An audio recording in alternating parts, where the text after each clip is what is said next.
¿Hay alguna otra pregunta?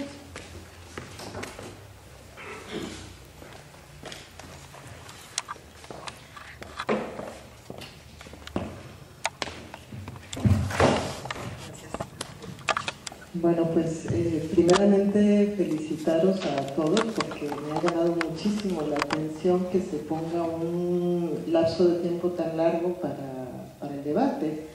Y bueno, ya me informaron que es culpa de los alumnos, así de que pues muchas felicidades. Por otra parte, esta cuestión del estatuto científico del psicoanálisis realmente es paradójico a cual más, porque me parece que el psicoanálisis como práctica es el único lugar en la Tierra que está fabricado expresamente para deshacer la ilusión de que la ciencia lo puede decir todo, al menos si se trata de una ciencia del corazón, para decirlo en términos cotidianos. Entonces uno va al psicoanalista creyendo que le van a resolver sus cosas del corazón, y por ahí le dicen a uno que no, que justamente es para lo contrario. Pero eso no le quita a uno la esperanza en ello, se lo quita el proceso psicoanalítico. Entonces, bueno, yo creo que se mezclan planos muy distintos en esta discusión que no es fácil desenmarañar. Y bueno, las preguntas quedan abiertas, me parece. Y bueno, una que yo quería hacer era en esta cuestión de la ética del no todo y la distinción que usted marca con Lacan, ¿cómo se notaría en su práctica clínica en términos técnicos, por llamarlos de alguna manera? Bueno, muchas gracias por su pregunta y por la intervención también muy bella, ¿no? Yo a veces pienso que las preguntas y las respuestas son como pequeñas construcciones artísticas. Cuando uno hace una pregunta es casi una pequeña obra de arte, y una respuesta también es una cierta obra de arte, y a veces no hay ningún encuentro posible entre la pregunta y la respuesta. Es como poner un cuadrito de Picasso y otro de Goya y no se responden nada, pero se miran y están juntos, ¿no? En la práctica tiene mucho que ver con, a ver si lo puedo decir sencillo, uno habla de contenido manifiesto y contenido latente del psicoanálisis, ¿no? Y uno dice, hay que deshacer el contenido manifiesto para darle todo su valor al contenido latente. Y lo que a mí me gustaría decir es que cuando el contenido latente se hace manifiesto, vuelve a ser otra vez algo que tiene que caer y que tiene que romperse, ¿no? Entonces, lo que diría es que cuando algo quiere instalarse en el sitio de una máscara que cae, se transforma en una nueva máscara.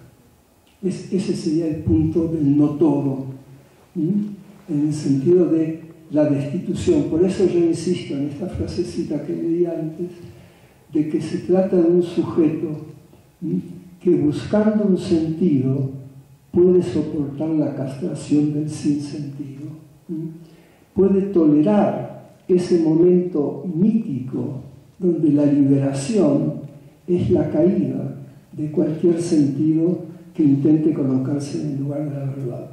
Ese es un trabajo muy duro y por eso nosotros buscamos causas.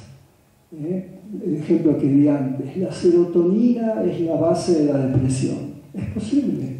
O la madre que de pequeñito usted tuvo y que lo dejó a los 2 años abandonado porque nació un hermanito es la base de su malestar. Puede ser, es posible. Pero un psicoanalista, cuando habla de creer en el inconsciente, en realidad tiene que estar atrapado en una paradoja, que es que tiene que crear la causa, no descubrir la causa. Eso tiene que ver también con la ética del no todo. Y parece una paradoja, porque ¿qué es eso de crear una causa? Si aparentemente la causa es la que crea la determinación del síntoma o del conflicto. Pues justamente la actitud analítica es poder crear una nueva causa, poder deshacer una causa, poder participar en la pérdida de una causa, y más diría yo, poder dar por perdidas todas las causas.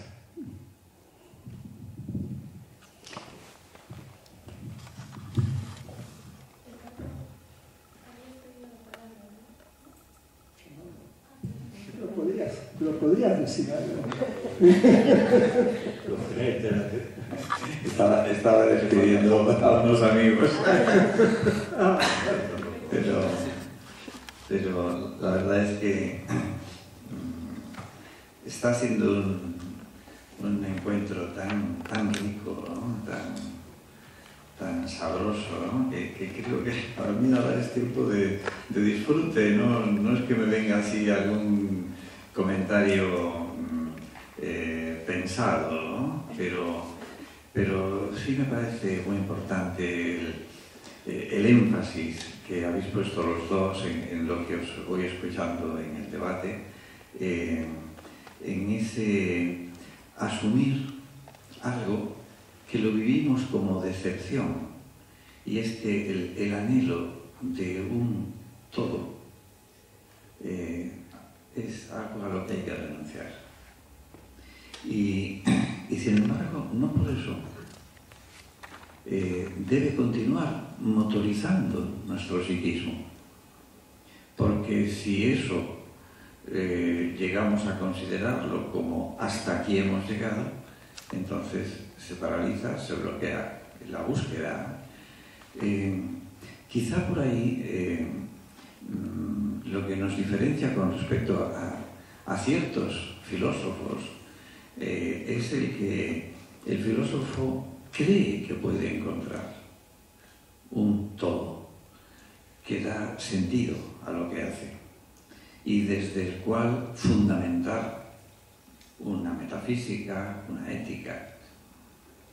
Y nosotros eso lo escuchamos, nos parece que es un anhelo legítimo, pero cuestionamos y les decimos, allá donde tú crees haber conseguido un todo, hay algo que es no todo y que hay que seguir descubriendo.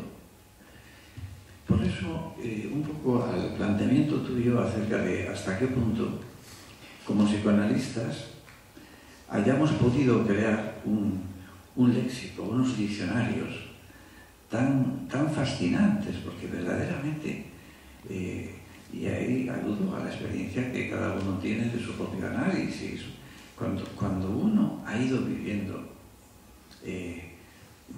un saber que da frases a sentimientos, a fantasmas que uno tiene y que de pronto encuentran una cierta formulación, uno vive un júbilo de la palabra. Es fascinante y uno puede llegar a creer que hasta ahí encontró su todo, su sentido.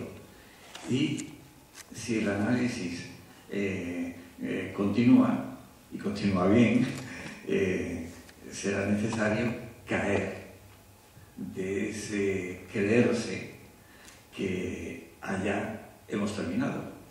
En realidad estamos siempre en el primer capítulo, a unas sabiendas de que van pasando muy pausadamente páginas de las cuales a nuestra conciencia llega poco, pero que sin embargo uno percibe que algo va quedando y que van pasando capítulos.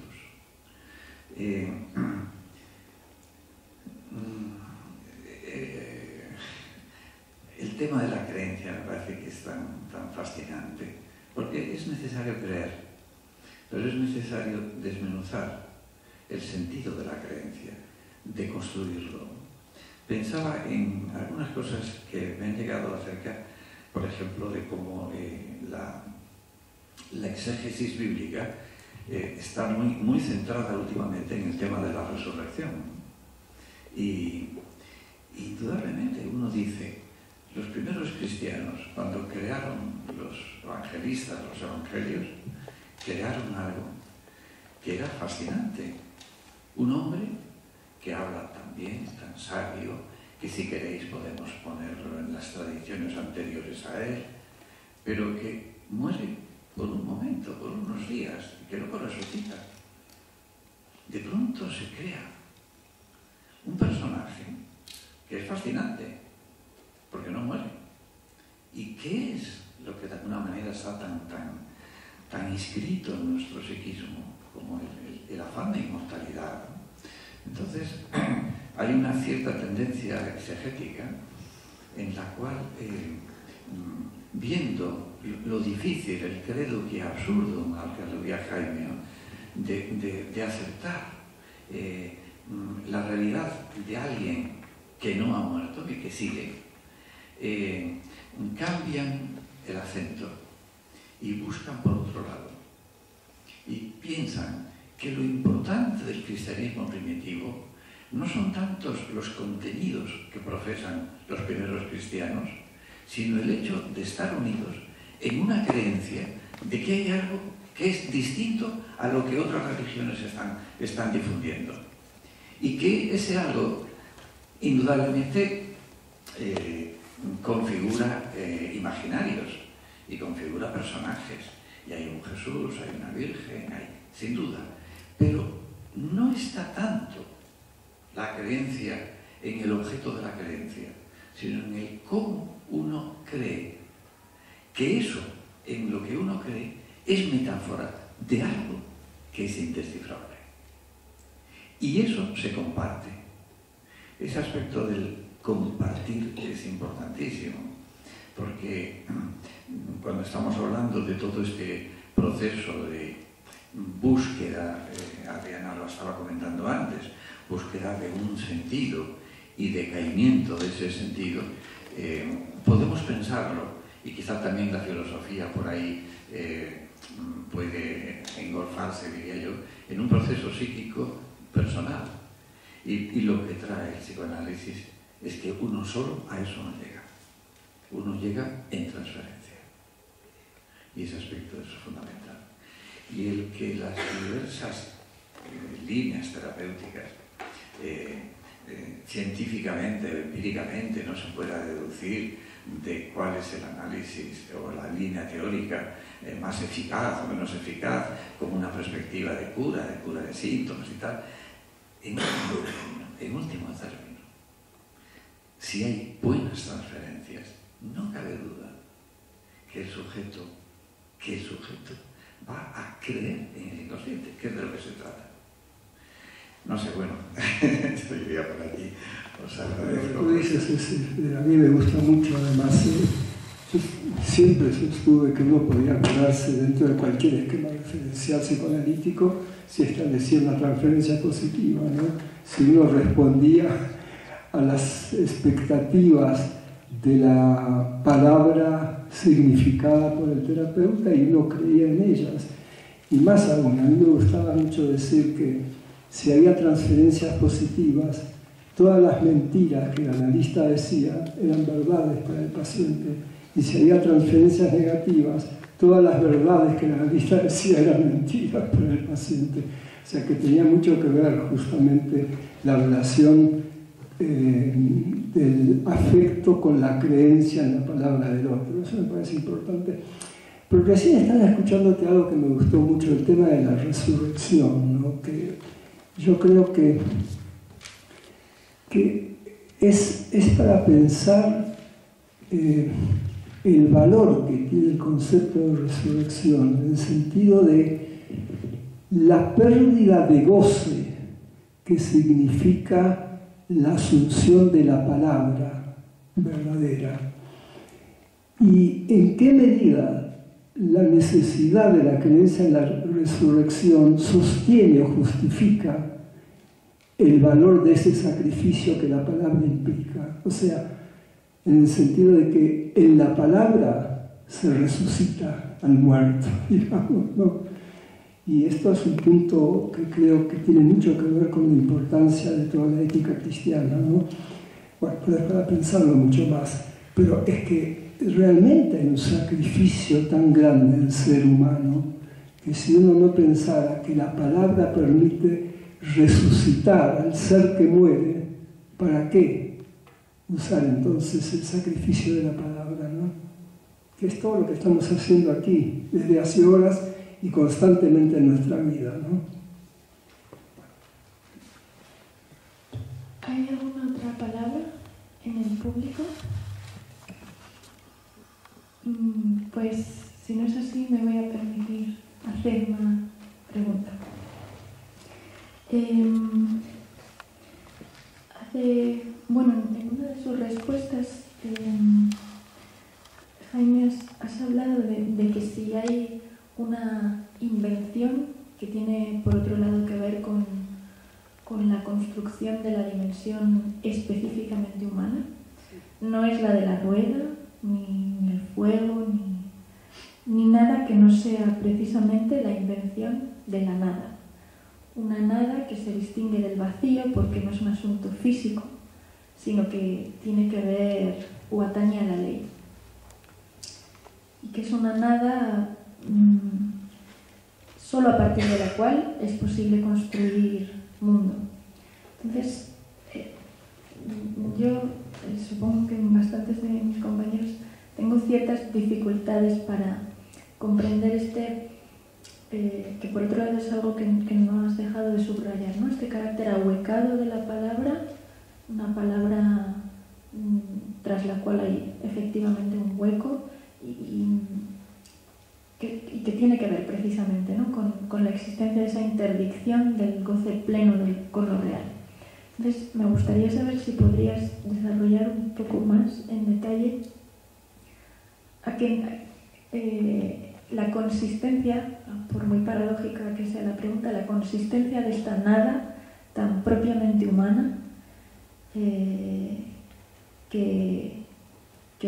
erige la ley y solo a partir de la cual nos es posible hablar de hombre y no sencillamente de animal.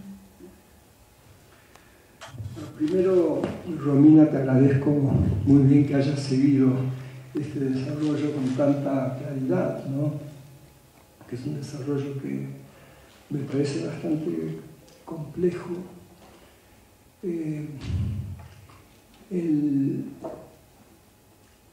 El relacionar la nada con la ley me parece que es una cuestión absolutamente esencial.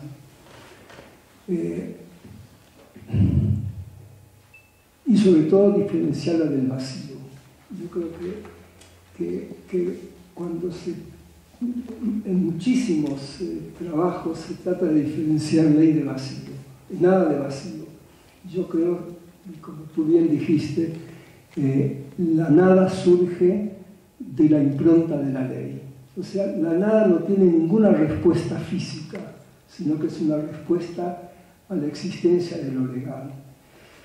Cuando yo hablaba de la interdicción de goce, en esa mítica frase primordial, esta es tu madre, lo que quería señalar es que de la interdicción edípica nace la única posibilidad de hacer una ruptura en la continuidad entre lo natural y lo creado. En el sentido que cuando se dice, esta es tu madre, y madre, o sea, tomándolo como el primer significado, no implica nada del orden de lo natural, sino simplemente la impronta de lo que la significación es, o de lo que la significancia es, como una ruptura, fruto solamente de la interdicción del goce con lo real, ese sacrificio del cual yo hablaba, ese es el lugar donde la nada se crea. O sea, por eso digo que la nada tiene que ver con la ley. Ahí se anonada absolutamente todo valor de poder representar con un objeto ostensivo de la naturaleza lo que se está significando. Ahí se divorcia la significación de cualquier representación ostensiva que permita decir es esto, porque la significación siempre va a ser significación de otra cosa. Esto me parece un punto realmente, para mí, fundamental, es esencial. esta creación de la nada, si el sujeto no la hubiera podido sustentar en ese momento de interdicción legal, todas las invenciones humanas hubieran caído, hubieran fracasado. Por eso para mí la invención humana tiene que ver directamente con la organización que sale de la interdicción del Edipo. Como que sin interdicción del Edipo, toda esta creación humana hubiera sido totalmente imposible. Eso implica que para los psicoanalistas haya una racionalidad que siempre está atravesada por el anonadamiento. Y eso hace que uno diga, la razón en psicoanálisis, y uno siempre dice, ¿Freud es un racionalista o no es un racionalista? Que la razón en psicoanálisis trasciende el problema de lo racional y lo irracional, porque se introduce una dimensión que es el deseo.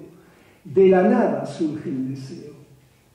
Y que el sujeto sea un sujeto deseante hace que toda razón esté siempre atravesada por una falta.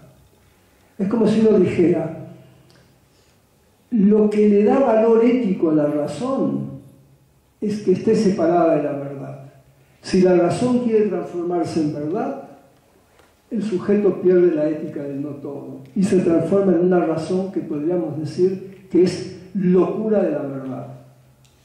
Creo que es muy importante mostrar el valor que tuvo la introducción de la nada en lo que podríamos llamar la domesticación de la razón, porque la razón también puede devenir dictadura autoritaria. No hablemos ya de toda la escuela de Frankfurt, ni hablemos de los trabajos tan conocidos de Adorno, Heidegger, etc. Pero es muy importante volver a traer esta cuestión de lo que es una razón que en lugar de decir que es una razón del yo ideal, una razón del todo, es una razón del ideal del yo, es una razón siempre suspendida a un futuro, a una especie de vínculo asintótico. Esta es la razón que sostiene una nada detrás. Esta es la única razón que surge de Edipo. O sea, es como si uno dijera, no hay una razón completa porque el sujeto humano es deseante.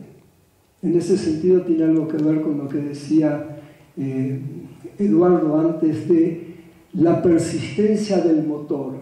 Cualquier razón que se instituye como verdad fracasa como ética. Esto me parece que es muy importante, insistir hasta el cansancio en eso. Cualquier razón que quiera insistir como verdad fracasa como ética. El límite de la razón es la verdad como falta, y el sostén de la verdad como falta es el sujeto que desea. Esto me parece que constituye como la pieza motriz de una ética humana. No sé si te pude contestar más a lo que preguntas, pero por allí va la cuestión, ¿no? Sí. Sí. No, tengo el micrófono en la mano, puedo intervenir a este video. Has distinguido entre el vacío y la nada, ¿no? Indudablemente, ¿no? Ahora, hay una reflexión que me parece importante. Algunos tratados de estética están trabajando ya a partir del concepto de vacío, lo cual me parece sumamente interesante. Se preguntan acerca de la obra artística, ¿no? Y entonces la obra artística es algo que está ahí, diríamos, es un bulto que se ofrece al contemplador, ¿no?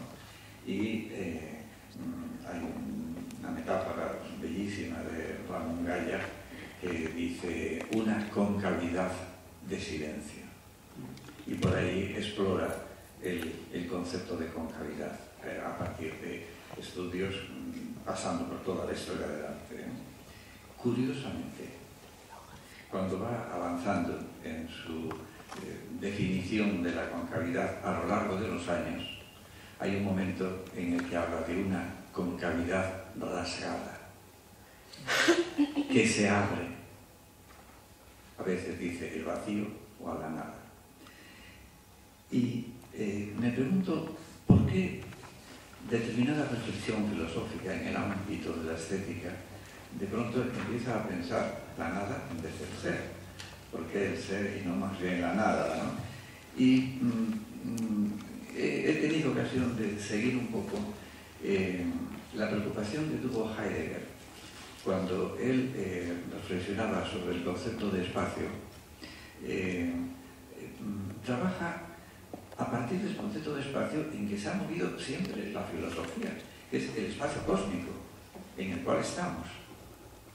Y intuye que se está produciendo en el arte una búsqueda de un espacio distinto, y es el que algunos escultores están trabajando. Y es entonces cuando se pone en contacto con Eduardo Chillida y tienen una famosa conversación en la que Heidegger acabaría con un artículo breve sobre el concepto de espacio y Chillida aportaría unos grabados, ¿no?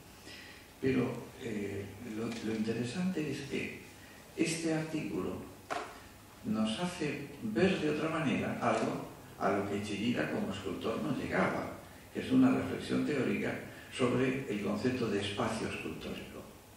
Porque en Chillida, precisamente, ese vacío escultórico para él es el que crea la obra, porque ya no va a ser ese bulto, sino va a ser qué lugar va a ocupar esta escultura en este espacio en el cual va a ser colocada, y la escultura va a modificar el espacio.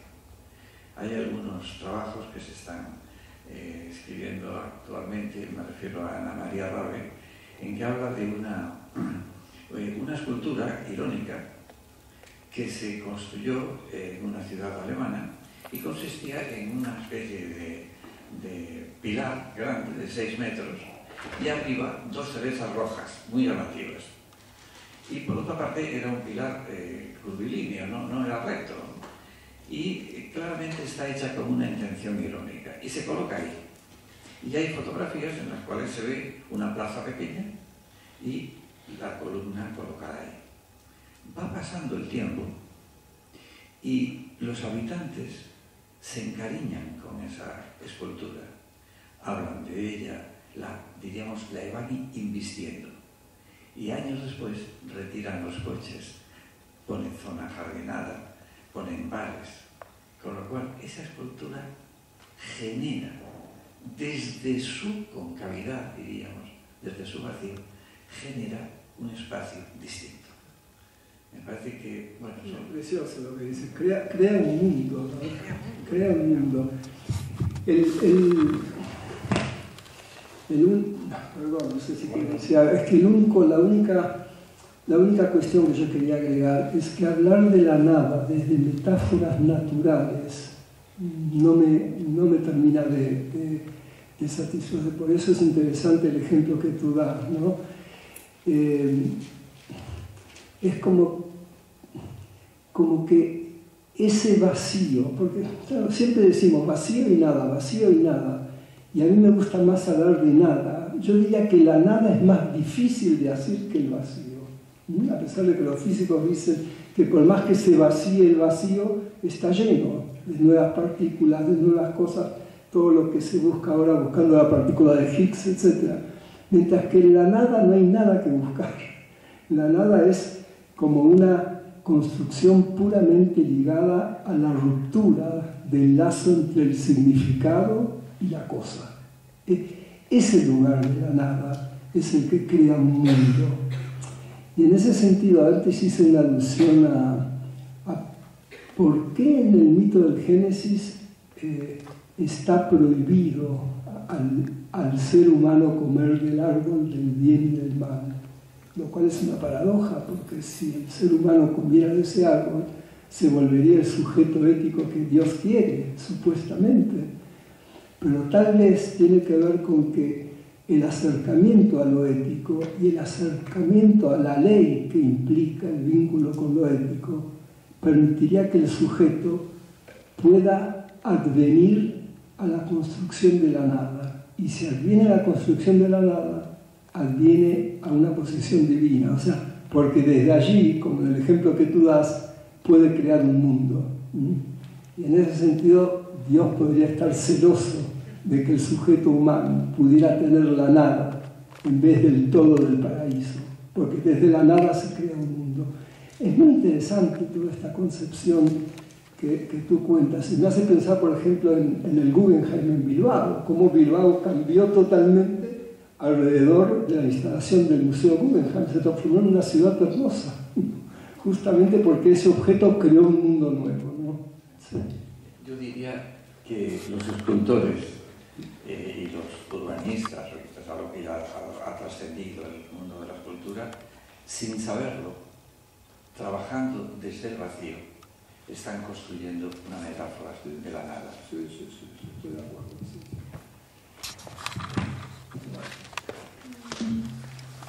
Bueno, parece que hay una última pregunta.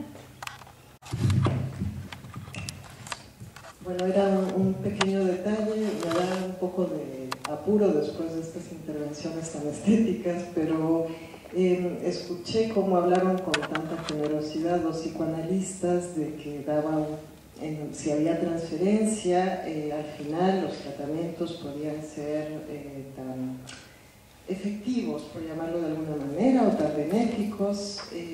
Sin embargo, yo me preguntaría hasta qué punto y en qué sentido es una buena cosa ser tan generosos con los demás colegas, porque a mi entender el psicoanálisis nace de una renuncia que es precisamente la renuncia a la sugestión, que es lo que yo creo que funciona en cualquier terapia donde haya una buena transferencia.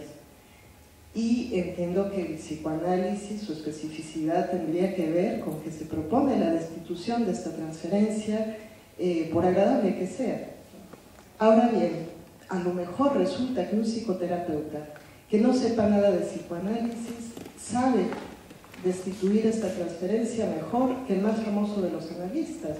Eso no lo dudaría, porque tendría un saber sin saberlo, que, vamos, eso sí lo pensaría. Pero hacer la distinción entre una cosa y otra me parece que es algo importante. Bueno, sí.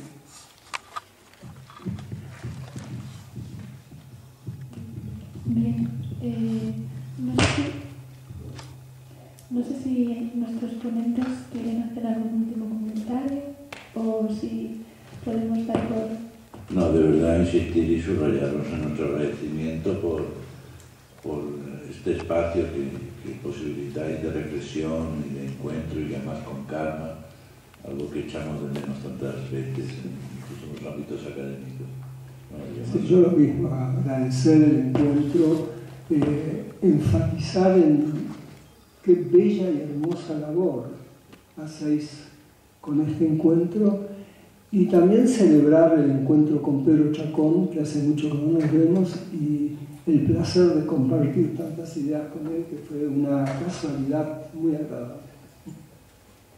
Pues en ese caso, gracias a los dos por haber estado con nosotros, gracias a los asistentes por haber estado aquí y recuerdo que esta tarde a las 4:30 tendremos la última sesión con la que se cierra el congreso sobre psicoanálisis y género, así que nos vemos. Gracias.